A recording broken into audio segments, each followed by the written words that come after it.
Breaking news. Berita paling viral, paling fenomenal, dan paling spektakuler. Belum usai dengan gonjang-ganjing, kasak-kusuk dan ribut-ribut soal duriah nasab dan keturunan antar habaib di Indonesia dengan saling memperebutkan dan mengklaim diri dan kelompoknya sebagai cucu yang asli dan sah dari duriah Nabi Shallallahu Alaihi Wasallam dan bersedia mempertanggungjawabkan segala pengakuannya secara ilmiah, bahkan jika harus melalui tes DNA. Kini dunia jagat maya lagi-lagi dihebohkan oleh sebuah pengakuan dari seseorang yang menyebut dirinya sebagai pemimpin tertinggi spiritual negara ahli Sunda Wal Jamaah, Imam Besar Kabayan, tepat menjelang turunnya detik-detik Lailatul Qadar di bulan Ramadan 1444 Hijriah, atau bertepatan dengan 2023 Komariah yang penuh berkah dan tinggal hanya beberapa saat lagi ini. Imam Besar Kabayan tiba-tiba muncul ke permukaan publik dan memproklamirkan dirinya sebagai wali yang ke-10. Imam Besar Kabayan mengaku dirinya masih keturunan wali Songo Kerajaan Banten dari silsilah Syekh Maulana Hasanuddin ke-10 atau yang lebih dikenal dengan sebutan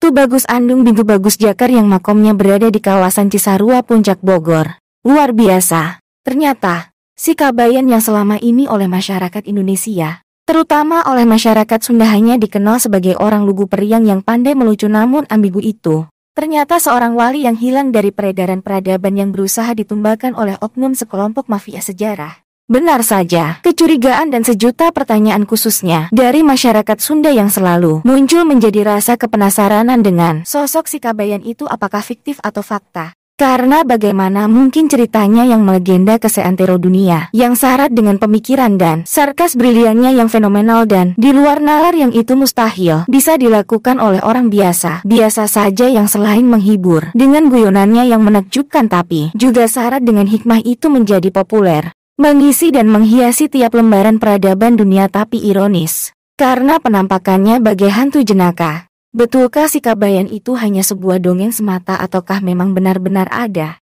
Tolong dijawab jika kamu benar-benar orang Sunda. Namun kenyataan dan fakta di lapangan membuktikan, dengan kemunculan dan pengakuan Imam Besar Kabayan sebagai wali yang ke-10 baru-baru ini, terlebih pengakuan dan kemunculannya itu mencuat di saat yang paling tepat, justru ketika para mafia gerombolan munafikun pimpinan Abdullah bin Ubay modern muncul ke permukaan untuk menampakkan kebahlulannya di pelbagai belahan bumi, terutama di Indonesia dengan topeng wajah-wajah imut agama yang penuh pesona namun gelimang dosa tidak punya era.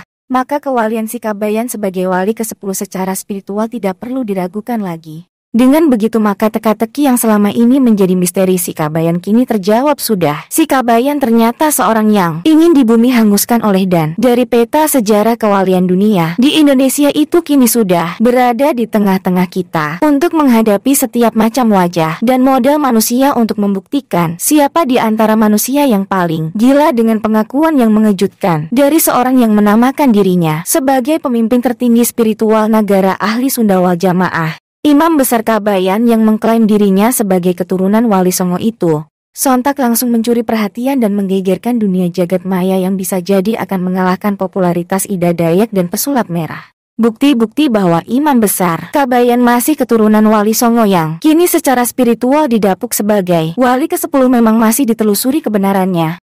Sebab ternyata selain keturunan Wali Songo, Imam Besar Kabayan juga diyakini masih keturunan Nabi.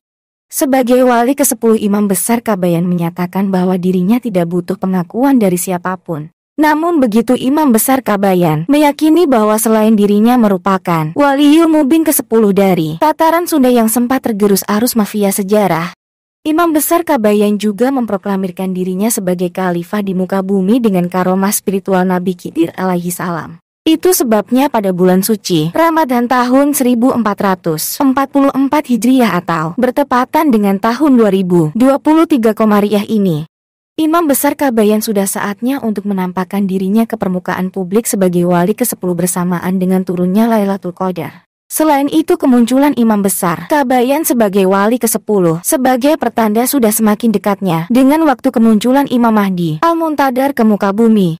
Sebagai wali ke-10 dan pemimpin tertinggi spiritual negara ahli Sunda Wal Jamaah, Imam Besar Kabayan berjanji akan membebaskan negara Palestina menjadi negara yang berdaulat dan merdeka secara murni dengan seizin Allah Akbar. Selain itu, Imam Besar Kabayan akan menjadi juru damai antar pengikut mazhab yang masih bandel berkonflik. terutama di Indonesia antara pengikut Aswaja yang beraliran Syafi'iyah dengan kaum Wahabi yang sejatinya bermadzhabkan Hambali, termasuk dengan kelompok anti madzhab, agar semuanya dapat hidup berdampingan dengan rukun dan damai serta mengedepankan persamaan dan toleransi demi persatuan dan kesatuan Islam yang sejati di Negara Kesatuan Republik Indonesia, yang itu sebagaimana telah dilakukan oleh para tokoh-tokoh Islam Indonesia di zaman dulu.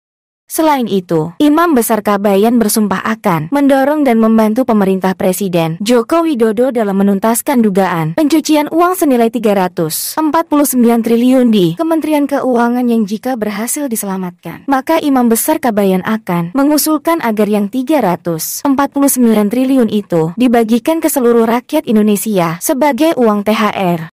Bayangkan jika itu bisa terwujud, maka Presiden Jokowi akan dikenang sebagai Bapak THR dan Bapak Baldatun Thoyibun Warabun Gofur. Amin.